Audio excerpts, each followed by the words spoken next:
што во руралните средини, во помалите места, например, нема градинки. И тоа значи дека во тие средини жените многу повеќе се грижат за децата, значи мајките или не само мајките, бабите и така натаму, или други членови на семејството, и многу помалку се вклучени на пазарот на трудот. И што ова значи?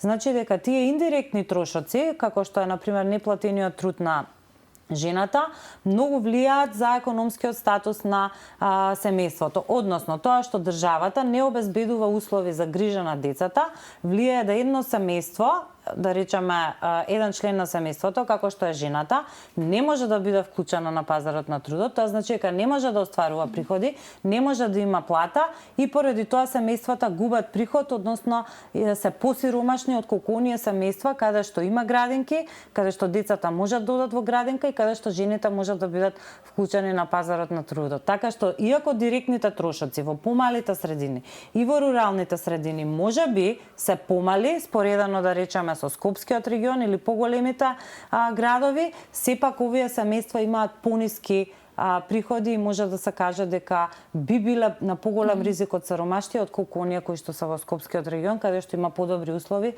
за грижа за децата.